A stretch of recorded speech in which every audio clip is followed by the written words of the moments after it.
Hello friends, welcome to my YouTube channel. So guys, आज के इस वीडियो में हम लोग देखने वाले हैं जो आपका दिल्ली पुलिस कांस्टेबल का 29 नवंबर का फर्स्ट शिफ्ट का एग्जाम हो गया दोस्तों। 29 नवंबर फर्स्ट शिफ्ट में पूछे गए सभी क्वेश्चंस इस वीडियो में डिस्कस करेंगे। जो भी क्वेश्चंस मैं आपको बताऊंगा वो 100% बिल्कुल रियल होंगे, तो वीडियो काफ़ी इंपॉर्टेंट है आप लोगों के लिए, तो इस वीडियो को पूरा ज़रूर देखिए। वीडियो अच्छा लगे तो प्लीज़ वीडियो को लाइक और शेयर जरूर करें। चैनल पर पहली बार विजिट कर रहे हैं तो चैनल को सब्सक्राइब करके नोटिफिकेशन बेल ऑन करना ना भूलें। तो देखिए, पहला क्वेश्चन पूछा गया था, नदी जो भारत के सबसे अधिक राज्यों से होकर बहती है वो नदी कौन सी है जो भारत के सबसे अधिक राज्यों से होकर बहती है? गंगा नदी। तो गंगा नदी आपका सही आंसर हो जाएगा। देखिए, भारत की सबसे लंबी नदी की अगर हम बात करें तो भारत की सबसे लंबी नदी है गंगा नदी। यह उत्तराखंड, उत्तर प्रदेश, बिहार और पश्चिम बंगाल से होकर गुजरती है, यह आपको ध्यान रखना, ठीक है। नेक्स्ट क्वेश्चन देखेगा। नेक्स्ट क्वेश्चन पूछा गया था कि दूसरी पंचवर्षीय योजना किस पर आधारित थी? देखिए, दूसरी पंचवर्षीय योजना जो है ना, ये औद्योगिकीकरण से संबंधित थी, यानी आधारित थी। एक क्वेश्चन देखिए, सीमांत गांधी से पूछा गया था। तो सीमांत गांधी जो था, खान अब्दुल गफ्फार खान को जाना जाता है सीमांत गांधी के नाम से। खान अब्दुल गफ्फार खान को, वह भारत रत्न 1987 पाने वाले पहले विदेशी थे, यह आपको फैक्ट ध्यान रखना है। और उन्हें 1985 में नोबेल शांति पुरस्कार के लिए भी नामित किया गया था। अगर हम बात करें अविंद्रनाथ टैगोर की, देखिए अविंद्रनाथ टैगोर जो है ना, ये बंगाल स्कूल ऑफ आर्ट के संस्थापक थे, तो ये भी फैक्ट आपको ध्यान में रखना है, ठीक है। नेक्स्ट क्वेश्चन देखिएगा। नेक्स्ट क्वेश्चन पूछा गया था, क्रिकेट बॉल का व्यास कितना होता है? देखिए, क्रिकेट बॉल का व्यास होता है 8.81 से 9 इंच तक, ठीक है। नेक्स्ट क्वेश्चन देखेगा, प्रोटोजोआ शब्द की उत्पत्ति किसने की थी? तो प्रोटोजोआ शब्द की जो उत्पत्ति है ना, गोल्डफस्ट के द्वारा की गई थी। किसके द्वारा की गई थी? गोल्डफस्ट के द्वारा। नेक्स्ट क्वेश्चन, यंग बंगाल आंदोलन के मुख्य नेता कौन थे? देखिए, यंग बंगाल आंदोलन के मुख्य नेता थे हेनरी विवियन डेरिजियो। कौन थे? Henry Vivian Derozio. Next question देखेगा, 1987 से 1992 तक भारत के राष्ट्रपति कौन थे? तो 1987 से 1992 तक भारत के राष्ट्रपति थे आर वेंकट रमन। कौन थे? R Venkat Raman. Next question देखिए, पूछा गया था कि आपातकाल के दौरान कौन से मौलिक अधिकार समाप्त नहीं होते हैं? अनुच्छेद 20 और 21, यह आपको ध्यान रखना है। और 44वें संवैधानिक संशोधन 1978 ने यह स्पष्ट किया है कि राष्ट्रपति द्वारा राष्ट्रीय आपातकाल के दौरान अनुच्छेद 20 और 21 को निलंबित नहीं किया जा सकता है। अगर सेशन पसंद आ रहा हो तो सेशन को लाइक कर दीजिए एक बार आप लोग। प्लास्टर ऑफ पेरिस का रासायनिक नाम क्या है? देखिए, प्लास्टर ऑफ पेरिस का रासायनिक नाम होता है कैल्शियम सल्फेट हेमीहाइड्रेट, ये आपको ध्यान रखना है। दूसरी बात, प्लास्टर ऑफ पेरिस का रासायनिक नाम तो मैंने आप लोगों को बता दिया है कि कैल्शियम सल्फेट हाइड्रेट। और प्लास्टर ऑफ पेरिस का रासायनिक सूत्र क्या होता है, ये भी तो पेपर में पूछा जा सकता है। तो प्लास्टर ऑफ पेरिस का रासायनिक सूत्र होता है CaSO4 1/2H2O, ये आपको ध्यान रखना है, ठीक है। नेक्स्ट क्वेश्चन देखेगा। नेक्स्ट क्वेश्चन पूछा गया था कि चेना सत्यम किस नृत्य से संबंधित? देखिए, चेना सत्यम जो है ना, ये कुचिपुड़ी नृत्य से संबंधित है। प्रसिद्ध व्यक्ति विम्पति चिन्ना सत्यम, 15 अक्टूबर 1929 जन्म, 29 जुलाई 2012 मृत्यु। नृत्य रूप कुचिपुड़ी से संबंधित है। वह दुनिया भर में डांस फॉर्म को लोकप्रिय बनाने के लिए जानी जाती हैं। यह बॉम्बे के संगीत पीठ और मद्रास के राजा लक्ष्मी पुरस्कार सहित कई पुरस्कारों के प्राप्त करता है। तो ये सारे फैक्ट आपको ध्यान रखने हैं, ठीक है। नेक्स्ट क्वेश्चन देखेगा। नेक्स्ट क्वेश्चन पूछा गया था, हाल ही में हुए राष्ट्रमंडल में भारत ने कितने स्वर्ण पदक जीते? तो हाल ही में हुए राष्ट्रमंडल में भारत ने टोटल 22 गोल्ड जीते हैं, जिसमें देखिए 22 स्वर्ण हैं, 16 रजत हैं और 23 कांस्य पदक हैं, ये आपको ध्यान रखना है। औरंगजेब का शासनकाल, तो देखिए औरंगजेब का शासनकाल जो था वो था 1658 से 1707। तो कुछ औरंगजेब के बारे में कुछ महत्वपूर्ण बातें उन्हें जान लीजिए। देखिए, औरंगजेब ने दारा को धर्मत 1658 ईस्वी में सामूगढ़ 1658 ईस्वी और देवराय में पराजित किया, जिससे सामूगढ़ निर्णायक था और देवराय अंतिम था। और जीत के बाद औरंगजेब को आलमगिरी शीर्षक के साथ दिल्ली में ताज पहनाया गया। उनकी मृत्यु फरवरी 1707 में अहमदनगर में हुई थी। औरंगजेब ने 1675 ईस्वी में सिखों के 9वें गुरु तेग बहादुर को बंदी बना लिया और उन्हें तब फांसी दी जब उन्होंने इस्लाम धर्म अपनाने से इनकार कर दिया। तो सिखों के जो 9वें जो गुरु थे, कौन? गुरु तेग बहादुर। तो गुरु तेग बहादुर को किसने मरवा दिया था? औरंगजेब ने। तो ये आपको ध्यान में रखना है। नेक्स्ट क्वेश्चन देखिएगा। नेक्स्ट क्वेश्चन पूछा गया था, गुरु बिपिन सिंह किस नृत्य से संबंधित? देखिए गुरु बिपिन सिंह जो है ना, ये मणिपुरी नृत्य से संबंधित हैं। गुरु बिपिन सिंह मणिपुर नृत्य निर्देशक, कोरियोग्राफर और प्रशिक्षक थे।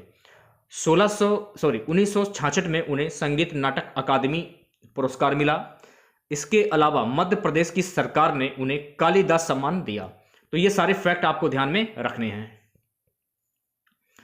अगला क्वेश्चन देखिए पूछा गया था कि राष्ट्रपति का कार्यकाल कितना होता है? तो राष्ट्रपति का जो कार्यकाल होता है ना, कुल 5 वर्ष का होता है।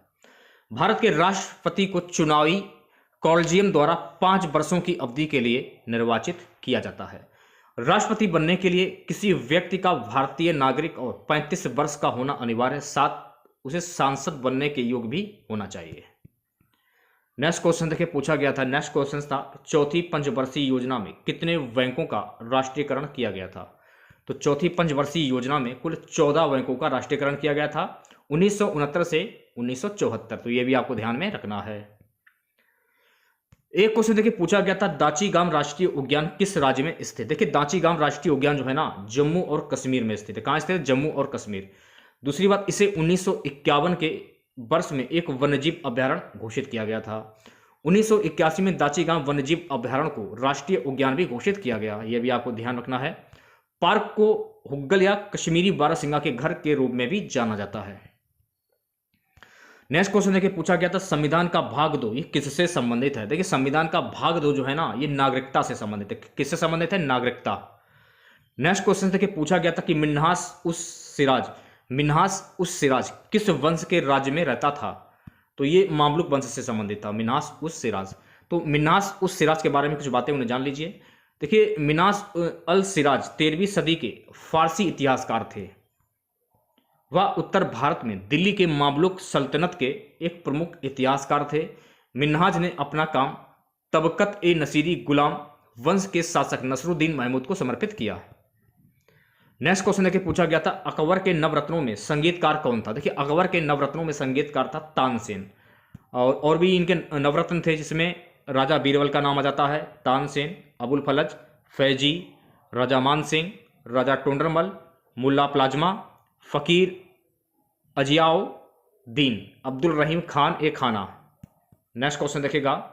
नेक्स्ट क्वेश्चन था कि जाट जटिल लोक नृत्य किस राज्य के? देखिए जाट जटिल लोक नृत्य जो है ना, ये बिहार और झारखंड के हैं। कुछ लोक नृत्य जान लीजिए। गुजरात के लोक नृत्य कौन कौन से हैं? डांडिया, रास, गरबा, टिप्पणी आदि। आंध्र प्रदेश की अगर हम बात करें, कुचिपुड़ी, कोट्टम, बुरा कथा आदि। असम विहू, अकियानट, झूमर नृत्य, शस्त्रीय नृत्य। तो शस्त्रीय नृत्य जो है ना, ये वाला शस्त्रीय नृत्य, ये काफी बार पेपर में पूछा गया है। नेक्स्ट क्वेश्चन पूछा गया था कि सेंडर और रिसीवर किस जगह पर स्थित होते हैं?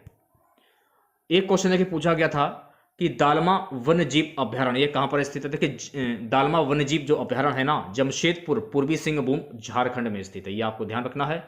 और यहां पर हाथी और तेंदुओं के लिए यह प्रसिद्ध है। ठीक है, नेक्स्ट क्वेश्चन देखेगा, सबसे कम साक्षरता दर किस केंद्र शासित प्रदेश का है? सबसे कम साक्षरता दर जो है ना, दादरा और नागर हवेली का है। 2011 की जनगणना के अनुसार सबसे कम साक्षरता दर केंद्र शासित प्रदेश में दर्ज की गई है। दादरा और नागर हवेली में कुल साक्षरता दर 77.24% है। नेक्स्ट क्वेश्चन देखिए पूछा गया था कि रोड्स टू मसूरी पुस्तक के लेखक कौन है? देखिए रोड्स टू मसूरी पुस्तक के लेखक है रस्किन ब्रांड। कौन है? Ruskin brand. और रस्किन ब्रांड एक भारतीय लेखक हैं। The room on the roof उनकी पहली पुस्तक 1956 में जारी की गई थी और 1957 में जॉन लेवेलिन राइस पुरस्कार से उन्हें सम्मानित किया गया था। तो यह भी फैक्ट आपको ध्यान में रखना है। नेक्स्ट क्वेश्चन देखेगा। नेक्स्ट क्वेश्चन पूछा गया था, अप्सरा उपन्यास के लेखक कौन है? तो अप्सरा उपन्यास के लेखक है सूर्यकांत त्रिपाठी निराला। और प्रेमचंद के उपन्यास कौन कौन से हैं? सेवा सदन हो गया, कायाकल्प हो गया, प्रेमाश्रम हो गया, रंगभूमि हो गया, कर्मभूमि और गोदान। जयशंकर प्रसाद के उपन्यासकार कंकाल, तितली, इरावती। अज्ञे के उपन्यासकार शेखर एक जीवनी, नदी के द्वीप, अपने अपने अजनबी। अगला क्वेश्चन देखिए पूछा गया था अकबरनामा के लेखक कौन है। देखिए अकबरनामा के लेखक हैं अबुल फलज। यह 3 खंडों में लिखा गया है। अकबर के समय का आधिकारिक इतिहास है। अबुल फलज अकबर के दरबारी थे, यह भी आपको ध्यान में रखना है। ठीक है, नेक्स्ट क्वेश्चन देखिएगा।